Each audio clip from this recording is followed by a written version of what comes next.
You are only fit to keep toilets running. My rich brother humiliated me in front of his friends. I always thought my brother Justin had my back. He was a golden child, the one with the straight A's, the scholarships, the Wall Street job. Mom always said he was special, and I believed it, until I realized he thought I was just some second-rate family member. The poor relation. We grew up in the same house, shared the same bunk bed as kids, spent summers at the lake fishing and getting into trouble.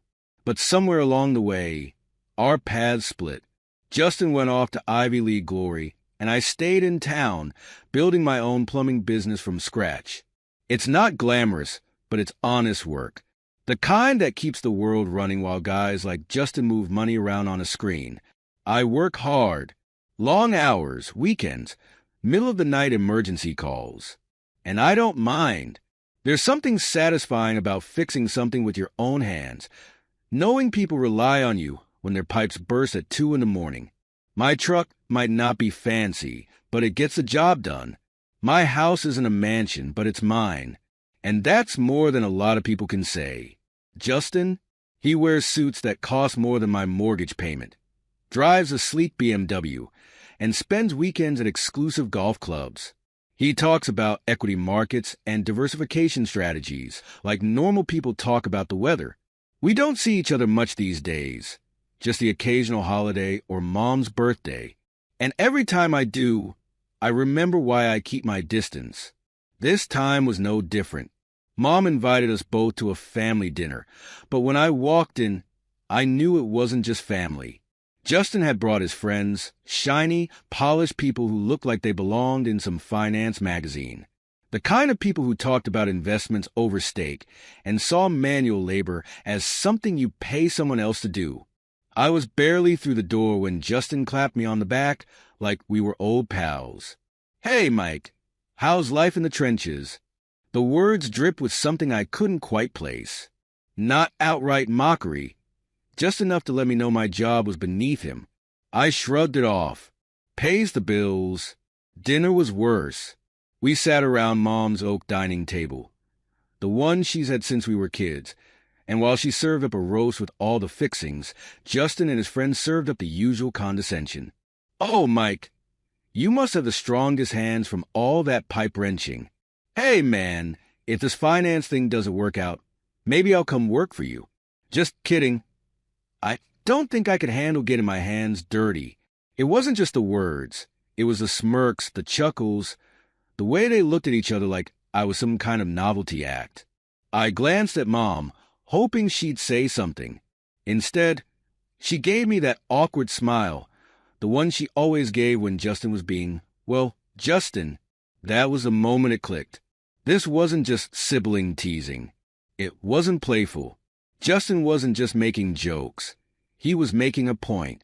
In front of his high-class friends, I was the entertainment, the lesser brother, the one he could parade around as proof of how far he'd come. I pushed my plate away, appetite gone, my jaw clenched, my fingers tightening around the fork. I could let it slide like I always did, laugh it off, or I could make it clear that I wasn't some side act in the Justin show. And the worst part, Mom wasn't going to stop him. Some people are just meant to be poor. That's what Justin said between sips of his expensive wine, and the whole table erupted in laughter. My face burned, but I kept my mouth shut, gripping the edge of the table like it was the only thing keeping me from walking out. The steak on my plate was cold. Mom's fancy china, the kind she only used for special occasions, felt out of place for a night like this. The candles flickered, casting a warm glow over polished silverware and overpriced wine glasses. It was the kind of dinner where people talked about stock portfolios and beach houses, not fixing leaky pipes or pulling double shifts. Justin was in rare form. He leaned back, flashing that easy, confident grin, and launched into a story about how, when we were kids, I used to tell everyone I'd be a millionaire by 30, how I draw pictures of mansions and sports cars, talking big about the future. His voice dripped with amusement, like it was the most ridiculous thing he'd ever heard. I didn't recognize half the people at the table, but they laughed right along with him. Man, I remember when Mike swore he'd be richer than me one day. Said he'd have a bigger house, a nicer car, the whole deal. Guess that didn't quite work out, huh? A guy across from me smirked, shaking his head. That's tough, man. But hey, plumbing's solid work, right? Keeps the toilets running. More laughter. Another jab. Another reason to grip my teeth and pretend it didn't bother me. Mom shifted uncomfortably at the head of the table, eyes darting between us like she wanted to step in but wouldn't. Or maybe she just didn't want to ruin the evening. I wasn't sure which was worse. Justin's girlfriend, some Instagram-perfect woman with a diamond bracelet that probably cost more than my truck, gave me a pitying look. At least you're your own boss, right? That's something. The way she said it, like she was talking to a kid who just announced he tied his own shoes, made my stomach twist. I wanted to fire something back, something sharp enough to wipe the smugness off Justin's face. But I knew how this worked. If I pushed back, I'd be the bitter one, the one who couldn't take a joke. So I did what I always did. I let it slide. I picked up my glass, drained the last of my beer, and stared at the clock on the wall. Dinner dragged on. More finance talk, more inside jokes, more reminders that I didn't belong at this table. My appetite was long gone, replaced by something heavier in my chest. When Justin started another story about how I once tried to start a landscaping business as a teenager but failed spectacularly, I stood up. The chair scraped against the floor, loud enough to make the conversation stutter for half a second. I gotta go. No one asked me to stay. I didn't say goodbye, didn't look at Justin, didn't wait for Mom to say something. I just walked out. The night air hit my face like a slap. My truck was parked down the street, and I climbed in, gripping the steering wheel so tight my knuckles turned white. I'd spent years thinking Justin and I were just different, that we lived in separate worlds, but deep down, we were still brothers. But sitting at that table, listening to him tear me down while everyone laughed, I finally understood. This wasn't new. He'd always looked down on me. I just never wanted to see it. I was done. Done playing the good brother. Done pretending Justin's jokes didn't get under my skin. That night, as I gripped the steering wheel in my truck, I made a decision. I wasn't wasting another ounce of energy on someone who didn't respect me. The next morning, I ignored his texts. No snarky responses, no explanations. Just silence. It felt good. For the first time in years, I didn't feel like I had to prove anything to him. A week passed, then two. I skipped family dinner, let Mom's calls go to voicemail, and kept my head down at work. Justin didn't seem to notice at first. Then the messages started changing. You really upset Mom. Maybe grow up and stop sulking. So, you're really mad over a couple of jokes? Pathetic. I guess you're just gonna ghost your own family now. Real mature. The guilt trips rolled in like clockwork. Classic Justin. Always the one in control. Always the one calling the shots. But this time, I wasn't playing along. I wasn't the same kid who used to follow him around, hoping for approval. I had my own life, my own business, and I was doing just fine without his validation. And then, just when I thought I was completely free of him, life threw me a curveball. I landed a massive contract, one that would set my business up for years to come. A local construction company needed a reliable plumber for a long-term project, and my name was at the top of their list. Steady work, big paychecks, and the chance to expand. It was everything I'd been grinding for. The first thing I did, I bought a new truck. A Ford F-150, fully loaded, sleek black with all the upgrades. The kind of truck Justin used to scoff at. The kind he said was for guys who peaked in high school. I parked it right outside my shop, took a step back, and let the moment sink in. I'd built this. On my own. No trust fund, no handouts, no fake smiles at dinner parties. That night, my phone buzzed again. Another text from Justin. Nice truck. Guess plumbing pays better than I thought. I didn't answer. I didn't need to. A few days later, Mom called again. This time, I picked up. Her voice had that tired edge to it, like she was bracing for an argument. "Honey, I don't like what's happening between you and your brother. Can't you two just talk? He's family." Family. That word had been stretched so thin it barely meant anything anymore. I sighed, rubbing my temple. "Mom, I'm not going to be his punching bag anymore. I'm done." Silence. Then a soft sigh. I just want my boys to get along. I didn't have the heart to tell her that ship had sailed a long time ago. The next week, I pulled into my usual diner for breakfast. Small town spot, good coffee, people who knew your name. As I slid into my usual booth, I caught sight of Justin's BMW pulling up outside. He stepped out, dressed sharp as always, scanning the parking lot before walking in. I tensed, ready for another round of condescending remarks. But when he slid into the seat across from me, there was no smug grin, no cocky attitude, just a heavy silence. "So, what? You just cutting me out of your life?" he finally said, stirring his coffee without looking at me. I met his gaze, calm and steady. "Unless something changes, yeah," he scoffed, shaking his head. "That's real mature, maybe, but it's working for me." For once, he didn't have a comeback. Just sat there, drumming his fingers against the table. And in that moment, I knew I didn't need his approval. Never did. A couple of weeks later, my phone rang. It was Mom. She sounded off, like she had been crying or was trying not to.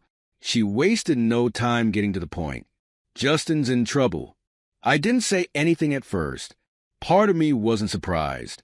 The guy had always lived like money would never run out, flashing cash like it grew on trees.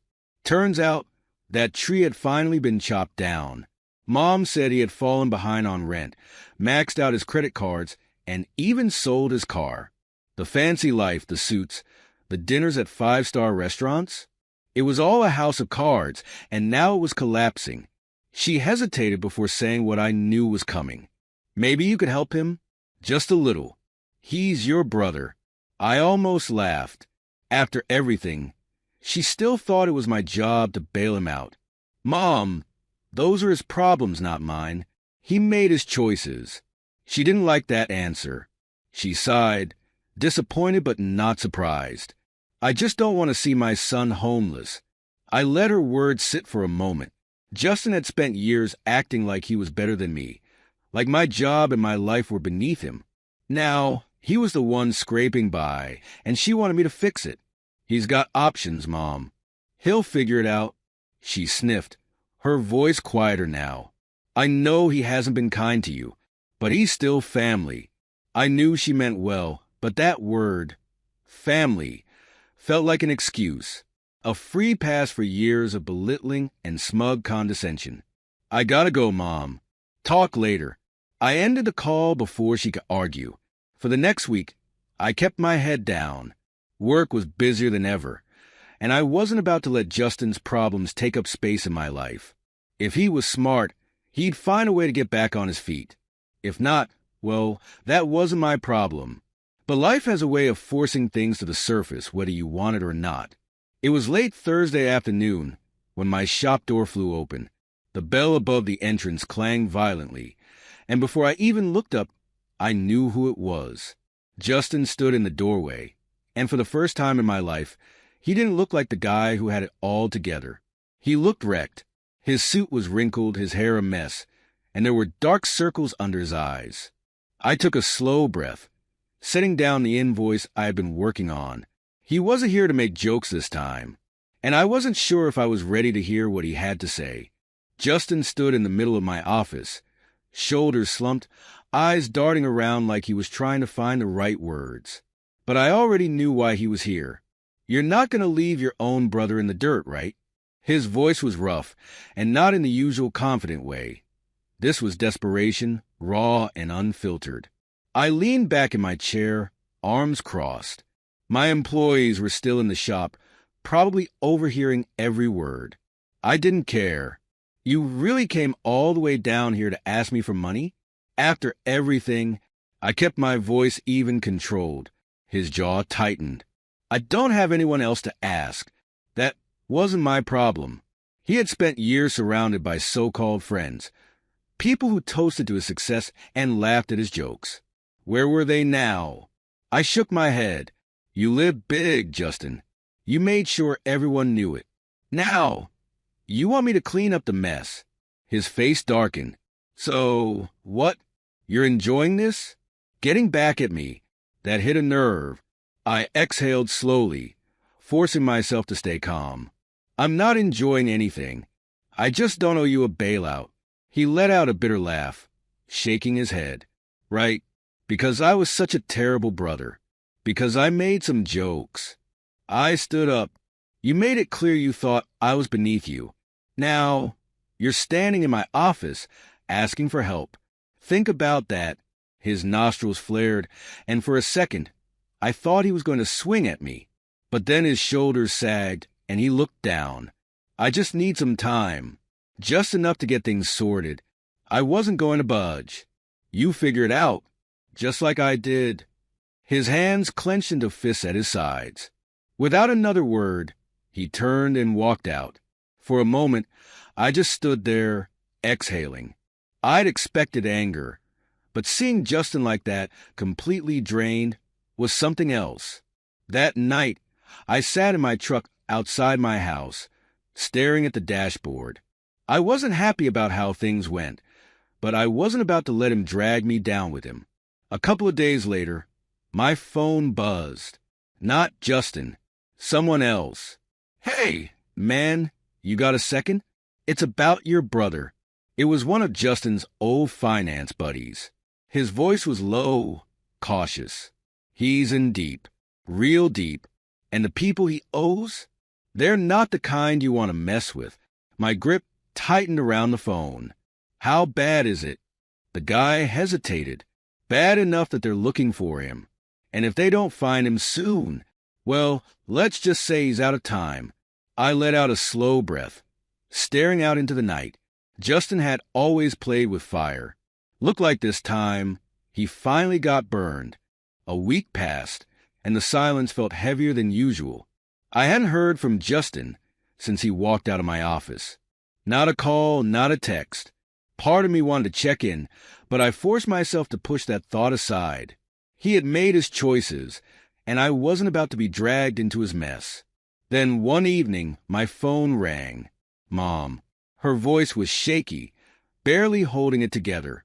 Michael, he's taking my things. My jewelry. He says he needs the money.